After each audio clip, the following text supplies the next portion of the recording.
বিশেষ কোনো নাটক মঞ্চস্থ করার জন্য হল না দেওয়া থেকে শুরু করে বিশেষ কোনো ছবি ঘুরপথে না চালাতে দেওয়ার অভিযোগ আগেই উঠেছিল।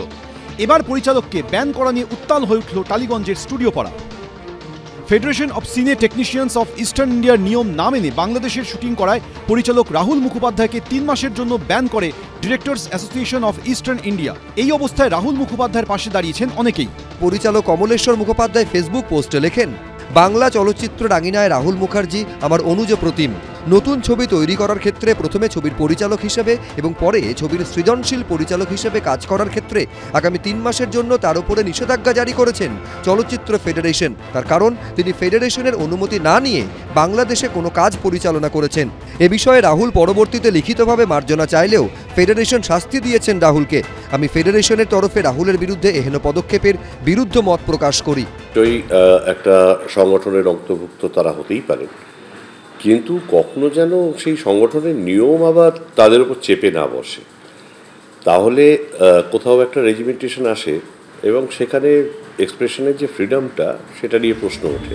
তাৎপর্যপূর্ণভাবে আদ্যন্ত বামপন্থী হিসেবে পরিচালিত পরিচালক কমলেশ্বর মুখোপাধ্যায়ের পোস্টটি রিপোস্ট করে তৃণমূলের প্রাক্তন রাজ্য সাধারণ সম্পাদক কুণাল ঘোষ লেখেন, ফেডারেশনের কিছু পদক্ষেপে টলিউডের ক্ষতি হচ্ছে। রাহুল স্পষ্ট করে বলে গেলে ভালো করত, কিন্তু তার জন্য এই জটিলতা অবাঞ্ছিত। বহু প্রযোজক পরিচালক বিরক্ত, আজকেও মুখ খুলছে না, ভবিষ্যতের জন্য তোলা থাকছে। এই ঘটনাটা আমি আরও জানতে পারি কারণ আমার লেখা উপন্যাস থেকে এই কাজটা শুরু হয়েছিল, ফলে এর খুঁটিনাটিগুলো আরও জানতে পারি।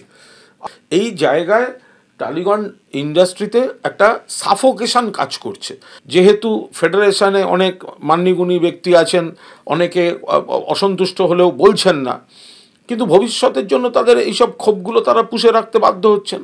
কুণালদা আমার শ্রদ্ধেয়, কুণালদা কী পরিপ্রেক্ষিতে বলেছেন আমি নিশ্চয়ই তার সঙ্গে কথা বলবো। আমি অলরেডি না, এই পুরো ঘটনাটা ওনার এখনো জানা নেই। কুণাল, আমরা পুরো ব্যাপারটা কালকে ওনাকে এক্সপ্লেন করবো এবং এই বিষয়টা নিয়ে ওনাকে পুরো জানাবো। ফেডারেশনের মাথায় রয়েছেন তৃণমূল নেতা স্বরূপ বিশ্বাস, আর তাদের সংগঠনের কাজ নিয়ে সরব হচ্ছেন তৃণমূল নেতা বিধায়ক থেকে শুরু করে অরিন্দম শীলের মতো পরিচালকও, যাকে মমতা বন্দ্যোপাধ্যায়ের 21শে জুলাইয়ের মঞ্চে একাধিকবার দেখা গিয়েছে। এই কাজ তো অজস্র পরিচালকরা রেগুলার বেসিসে করেন। আমাদের মধ্যে অনেকে আছে যারা বম্বেতে কাজ করে, তো তাদেরকে কি আমাদের গিল্ডের পারমিশন নিতে হবে বা ইনফরমেশন দিতে হবে? এটাই যদি নিয়ম হয় তাহলে আমরা যে কেউ সাসপেন্ড হতে পারি এবং এটা খুব ভয়ানক ব্যাপার। এটার মধ্যে একটা কমপ্লিট মাফিয়া রাজ কাজ করে যাচ্ছে আর কি। এমনি পশ্চিমবাংলার যে আমাদের যে ইন্ডাস্ট্রি নিয়ে আমাদের কর্মসংস্থানের অবস্থা খারাপ, আমাদের সারা বছর কোনো কাজের সিকিউরিটি থাকে না। তো সেখানে রাহুলদার মতন একজন পরিচালকের যদি এরকম একটা ক্ষতি হয় তাহলে তার সংসারের দায়িত্ব কি ফেডারেশন নেবে? আরও অনেক ঘটনা উঠে আসা উচিত যেগুলো এখনো উঠে আসেনি, এবং সেটা থেকে যদি একটা সত্যি পার্মানেন্ট সলিউশন হয় আমার মনে হয় সেদিকেই যাওয়া উচিত। একজন শিল্পীকে কখনোই ব্যান করা যায় না, আর জিওগ্রাফিক্যাল ব্যারিয়ার কোনো শিল্পীরই থাকা উচিত নয়। যে যেখানে ইচ্ছে কাজ করতে পারেন, তো এটাই আমার বক্তব্য। তো খুবই খারাপ লেগেছে একজনকে ব্যান করে দেওয়ার জন্য, এটা আমি কিছুতেই সমর্থন করতে পারি না। এই পরিস্থিতিতে সমস্যার সমাধান করতে বৃহস্পতিবার ডিরেক্টর্স গিল্ডের একটি বৈঠক রয়েছে। এখন সব পক্ষই তাকিয়ে সেই বৈঠকের দিকে। কৃষ্ণেন্দু অধিকারী, অতসী মুখোপাধ্যায়ের রিপোর্ট, এবিপি আনন্দ।